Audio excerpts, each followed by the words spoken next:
Hi, I'm Laurie Brown. Welcome to Pondercast, the completely independent podcast that is supported solely by its listeners. You can become part of the Pondercast team, a Pondercastronaut, if you will, by going to patreon.com/Pondercast and supporting us with a small monthly donation or a one-time annual shot in the arm.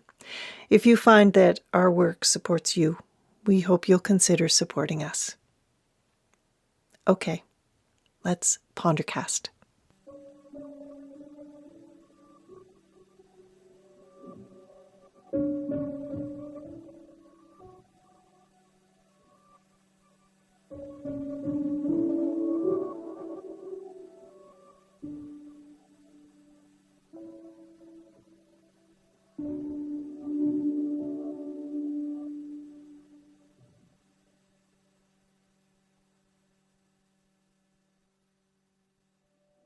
The inspiration for this episode is plexiglass. I'm afraid we've got to stop thinking about seeing the world through rose-colored glasses for a while, quite a while. Instead, we see the world and each other through plexiglass. And just what does that do to the way that we interact with people, to the way that we see ourselves or the world? This artificial separation between us is like a window or a frame around a picture. And on top of the other added barrier now between us, the mask, I think it's making changes in the way we see and perhaps how we act as well. So it's all those plexiglass squares and rectangles we come across every day that has led us to this episode about windows. I will start with the most terrifying window in my experience. That is the Pondercast way. Remember in The Wizard of Oz? Still in the black and white portion, where Dorothy is in her bedroom and she's up inside the tornado. And she comes to and goes to the window, glass gone, and she stares out and realizes, Toto, we're up inside the eye of the tornado. Do you remember what she saw when she looked out the window? I do. There was a cow, turkeys in a coop, the grandma in the rocking chair knitting, 2 men rowing in a boat, houses went by, trees, but then, and finally, Miss Gulch on her bike. And looking out through the window, Dorothy sees her change into the Wicked Witch of the West, and she has to turn away. She can't look. She buries her face in the bed. Some days I feel like that Dorothy, caught up in the eye of the storm. But our storm is silent, and our view out the window doesn't look any different. But still, I feel like I'm in the eye of the tornado.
Even though that window scene from The Wizard of Oz still haunts me, I think the best windows are the ones that move. The ones where you sit still, chin in hand, and watch the world go by. The ultimate overnight train trips. It's one of my earliest experiences on a train was one from Toronto to Halifax. Maybe I was 5. I remember looking out of the window from an upper bunk in a berth and staring outside until it was pitch black. That was the night that I became conscious that if you close your eyes, you can see colors and shapes behind your eyelids. That blew my mind.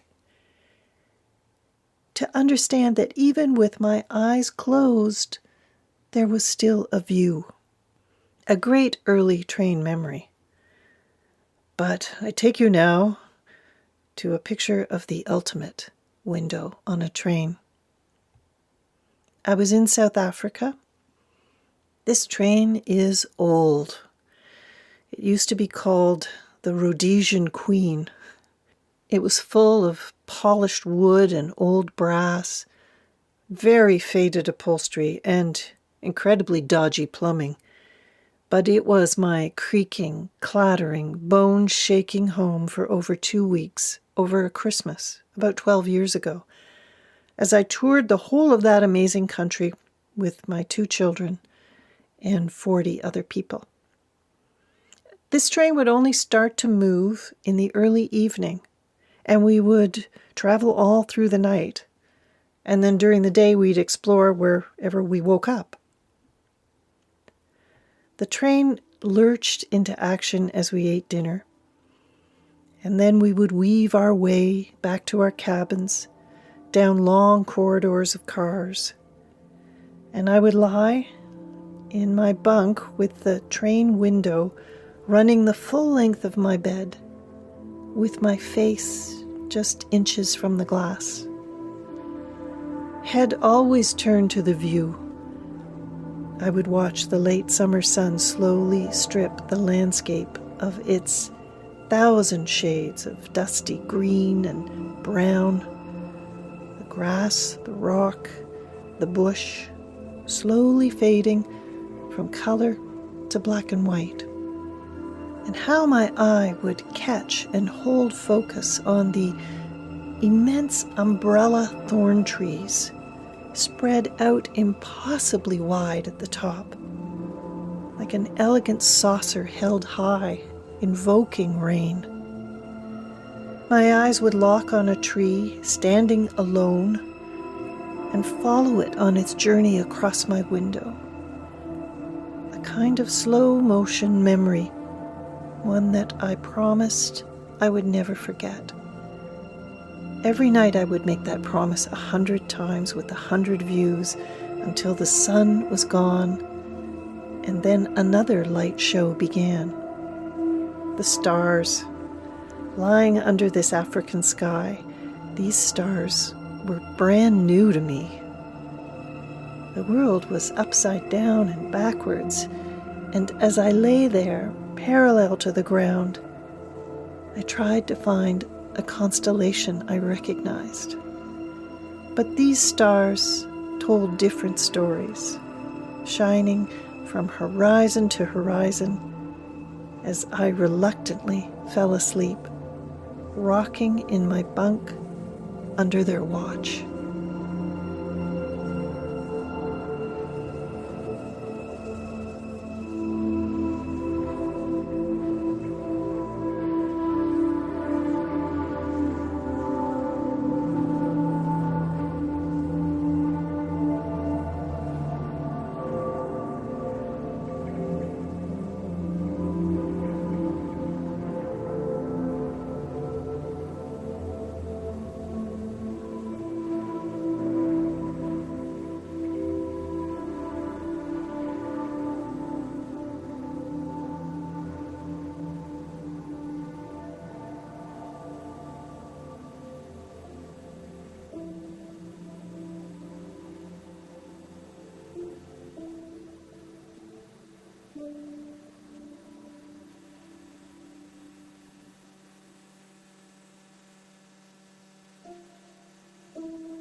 Spending so much time in the house, as we do, does it make you think about the house you wish you had?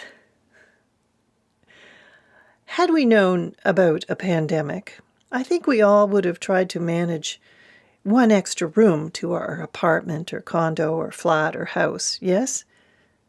Imagine thinking that at the time that you were looking at your place for the first viewing. Imagine looking around and asking, yes, but will it work in a pandemic?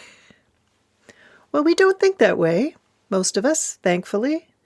If we did, we'd be a bunker person, bulk buying canned goods at Costco and Googling to see if it's possible to live on 4 ounces of water a day. But these days, I dream a house. If you could build your house, money is no object. What would it look like? What is it that you value most in the place where you spend most of your time? If I could build a house, I'd build one where I could lie in bed and see all the stars. I'd build a house so high I could climb the stairs and see for miles in all 4 directions. I'd have a house that wraps around a secret courtyard, open to the 1,000 different colors of sky, with strong rock walls to stand firm against a north wind, and glass walls on the south side that disappear with the warmth of the sun. I'd build a house that has a window so far from the ground that I'd open it and brush my hands through waving white pine boughs. Every window in my house, a picture at an exhibition. My house would have one side for sunrises seen through fields, and the other side for sunsets seen across water, with the breeze from the lake ferrying the night to my door. I'd build a house where outside is in, and I move from window to window, keeping watch, listening, drawing the world so close I could lie in bed and follow the moon as it pulls night across the sky. I dream of building a house that seduces the natural world to move in with me.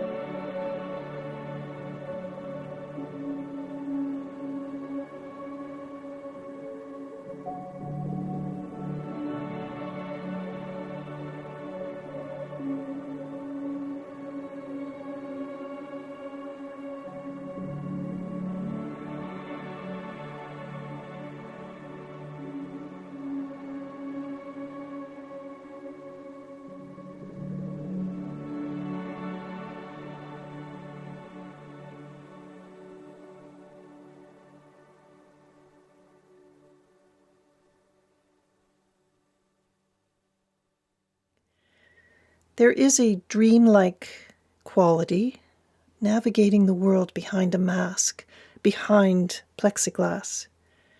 It makes me feel like I am observing, and it gives me a chance to examine or frame every transactional experience I have with strangers. There is a heightened awareness that is there that wasn't there before. The plexiglass gives us a buffer.